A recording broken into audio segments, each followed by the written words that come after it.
IAP Project Tennis Serve by Belen, Ricky, and Arlette. Our goal is for each participant to be able to execute a correct tennis serve, meaning that 7 out of 9, or about 75% of critical features are achieved. Correct critical features include appropriate stance, appropriate grip, ball toss, weight distribution, and contact. Here's our expert model from the first vantage point parallel to the frontal plane and the second vantage point perpendicular to the sagittal plane. The critical features we are looking for are a proper stance of knee flexion 10 to 20 degrees, hip flexion with a slight hinge at the hips, appropriate continental grip of the tennis racket, and the placement of the hand towards the bottom of the handle, a peak ball toss of 1.5 to 2 feet above eye level, weight distribution from the non-dominant foot to the dominant foot, and proper contact in terms of keeping eyes on the ball, arm rotation from flexion to extension, and a stable lower body.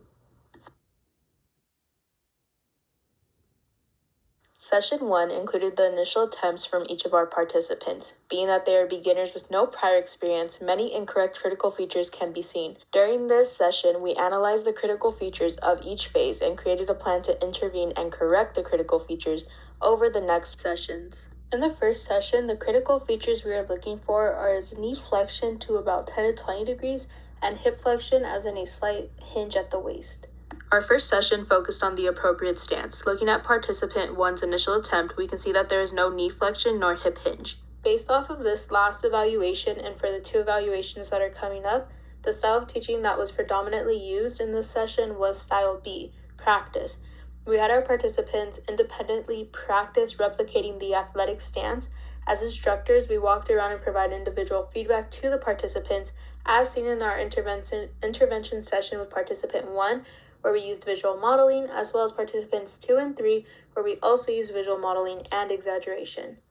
For the first intervention, we included a visual model of the teacher visually demonstrating how the knee should bend and how the hip should hinge. After the intervention, the participant only had a slight change in their knee bend and hip hinge, although it should have been a few degrees more. Participants 2 and 3 had a similar issue of bending the knees a little too far or hinging the hips a little too much, so we did the same intervention of visual modeling where the teacher demonstrated how the knee should bend and the hips should hinge, as well as over-exaggerating the movements to show what is incorrect. After the intervention, participant 2 showed a slight correction in their stance, while participant 3 corrected the critical features of the stance. Because one participant's athletic stance stayed the same while the others 2 improved, there was still room for improvement. So off camera, we did the skill development of conditioning, where the participants did partial squats and full squats repeatedly. And through that, they were able to understand how much the knee should be flexed and how much the hip should be hinged. In session 2, we focused on the grips of the handle. As we can see, participant 1 is holding the handle too high, participant 2 is holding the handle in the middle, while participant 3 was holding the handle with the wrist sort of inwards. When looking at gripping the racket, the critical features we're looking for is that it is the same as holding a cup or doing a handshake, and the hand should be towards the bottom of the racket. Attentional cueing was used for participant 1 and 2. With the cue, we said handshake or hold the cup at the bottom so that the participants were reminded to move their hand towards the bottom and have it in a handshake or holding cup form, with the wrist in anatomical position. Conditioning was used for participant 3 to fix the inward grip that he had. Through repeatedly putting the racket on the floor and correctly picking it up, it became like muscle memory to correctly grab the racket. For participants 1 and 2, we used style teaching C, which is reciprocal. We had one of the participants perform the skill while the other provided individual feedback that fits the instructor criteria. And for participant 3, we used style teaching A, which is command. We had the participant place the racket on the floor. After blowing a whistle, we had him pick it back up. We repeated this in 3 sets of 10, and by doing so, we are preparing our participant to reproduce the predicted response, in this case being the proper grip of the tennis racket. After the intervention, each participant was able to correctly grab the racket and therefore correcting that critical feature. During session 3, we focused on the ball toss, and as you can see, the ball tends to go backwards with participant 1, the ball is thrown too high with participant 2, and is being hit with the top of the racket, while the participant 3 had a close to almost perfect ball toss. The critical features that we are looking for here is that the ball toss should be about 1.5 to 2 feet straight above the eye level, and eyes should be at the ball at all times. In this session, we focused on our participants' ball toss, and we used style teaching D, which is self-check. We had the participants stand in the front of a mirror to self-observe their own performance. They try to compare their own performance to the criteria provided by the instructor, and the instructor also walked around and asked each participant what they believed their strengths and weaknesses were for the ball toss. The intervention used during this session was conditioning, as it is skill-related training towards the ball toss. Participants were given 3 rounds of 5 minutes continuously tossing the ball while the teacher watched and provided feedback after each round. After the intervention, participants 1's ball toss had improved, participants 2 ball toss went a little bit forward, and participants 3 ball toss was perfect. During session 4, we focused on the arm flexion and elbow extension. Participant 1 necessarily didn't have that shoulder flexion and that elbow extension that we're looking for, that's a straight arm. Participant 2 had a higher range of elbow extension, causing a downward strike, as well as participant 3 also having that same word issue of a higher range of elbow extension. In this session, we are looking for shoulder flexion to be about 180 degrees, with elbow flexion to about 130 degrees as they're bringing that racket up and back, and then elbow extension to 0 degrees as they hit the ball. For participant 1 and 3, we used style teaching B, practice for our participant. We had our proper shoulder flexion and elbow flexion and extension of their own, and they had them compared to themselves to the provided criteria by the instructor. The instructor then walked up to the participant and provided individual feedback. For participant 1, the instructor provided manual guidance that matched the critical features, and for participant 3, the instructor stood in front of the observed and provided the verbal feedback. Participant 2, we used style teaching D, which is self-check. We had her observe a video replay of herself and asked her what she thought she did correctly and what she thought she could improve on. For participant 1, we used the intervention of manual guidance, where the teacher manually guided the positioning of the arm throughout the different phases. For participant 2, we utilized visual model through a video replay in which the participant watched themselves and the teacher pointed out what needed to be corrected. For participant 3, we utilized conditioning and equipment modification, as we had the participant practicing the extension and flexion of the arm with and without the racket. After the intervention, participant 1 lacked a bit of elbow extension. Participant 2 improved their elbow extension, while participant 3 also improved their elbow extension and arm flexion.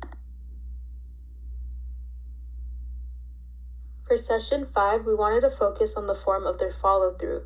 The critical features of the follow-through include arm extension at 0 degrees, as the arm should not pass the torso as it goes straight down. Their feet should be stabled, as their weight only needs to be shifted from the back to front, so no extra steps taken, and the torso should be straight with no twisting. In participant 1, we can see that an extra step was taken and the torso tends to lean forward. In participant 2, we can see how the arm goes diagonally across the body and an extra step is taken. Participant 3, there is also the arm going diagonally across the body. There's a bit of torso twisting and there is an extra step taken. For participant 1, we use style B, which is self-check. We had the participant perform the follow-through phase while self-checking their critical features to that of the instructor. For participants 2 and 3, we use teaching style B, which is practice. We had the participants practice their follow-through phase on their own for 10 minutes. The instructor then approached participant 2, provided feedback through manual guidance, and they replicated the critical features of that follow-through phase. For participant 1, we use intervention, as the teacher models what to do with the arm and not to lean forward, but to shift the weight, and using back to front as a cue. For participant 2, we use the intervention of manual guidance, where the teacher manually guides how the arm should flex and how the elbow should stay while hitting. We also use mechanical guidance by putting the rack on the floor to try to help and ensure that that extra step wasn't taken. We use attentional cueing here, such as back to front for the weight shift and stable torso so it doesn't turn. Participant 3 also used mechanical guidance with the racket on the floor to make sure that that extra step was not taken. As a result for the intervention, participant 1's follow-through and stance improved in not taking a step, but the torso did stay the same. For participant 2, all critical features of the follow-through phase were correct. For participant 3, there was no extra step taking or twisting of the torso, but that diagonal arm stayed the same. To restate our goal, we wanted these participants to achieve a serve meeting that 7 out of 9, or about 75% of critical features were achieved. And the critical features we were looking for was the knee flexion, the hip flexion, the grip of the tennis racket, the peak ball toss, the eyes, the shoulder flexion, elbow extension, weight distribution, stable feet, and stable arm extension. Here is participant 1's initial attempt in slow motion. Here is participant 1's final attempt in slow motion. So in participant 1's initial attempt, we saw no flexion in the knees, no hip hinge, the holding of the racket was too high up, there was little arm flexion with hitting, the ball toss was too high, an extra step was taken, and there was extra arm extension as the arm went too far behind after hitting. Participant 1's final attempt, we see that they have the critical features of knee flexion, a proper grip, the ball toss with the eyes following, they have proper weight distribution, there's stable feet, there's no step, and there's a proper arm extension.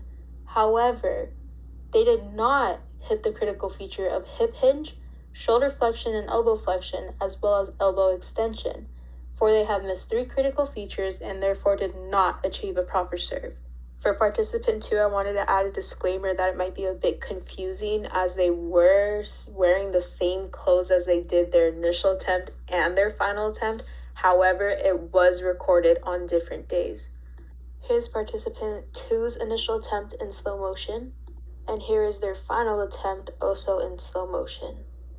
In participant 2's initial attempt, we saw too much flexion in the knees, leaning over too much, holding the racket in the middle, the ball toss was too high, there was too much arm flexion when hitting the ball, and an extra step was taken, and when they hit the ball, the arm went diagonally across the body. In their final attempt, we can see that they now have the corrected critical features of knee flexion, they have the corrected hip hinge, the grip is better, there is proper weight distribution, there is stable feet, there is no extra step taken, and they have the correct arm extension. However, compared to the initial attempt, the ball toss was still incorrect, the shoulder flexion and elbow flexion was incorrect, as well as the elbow extension. Therefore, only 6 out of 9 critical features were achieved, meaning that a proper serve was not achieved. Here is participant 3's initial attempt in slow motion, and here is their final attempt also in slow motion. In their initial attempt, we can see that they had too much flexion in the knees and were leaning over too much. They were holding the racket with their wrists twisted inwards like a backhand hit. The ball toss went a little too forward. They had little elbow extension, and they took an extra step as the hitting arm also went diagonally across the body. In their final attempt, we can see that they have corrected knee flexion, hip hinge, the ball toss and the eyes following, as well as stable feet with no extra step. However, they did not correct the critical features of the grip, the shoulder flexion and elbow flexion, the elbow extension, there is no weight distribution, and the arm extension still went across the body. Therefore, only 4 out of 9 critical features were achieved, and therefore no proper serve was achieved. None of our participants were able to achieve a proper serve. Participants 1 and 2 were close to achieving 7 out of 9 critical features and therefore a proper serve. We believe the skill that we chose was a bit too advanced to teach over a course of 5 sessions. We had many scheduling conflicts as well as time crunches in our sessions, but we did the best to our ability to ensure that participants felt satisfied and felt as if they improved after their sessions.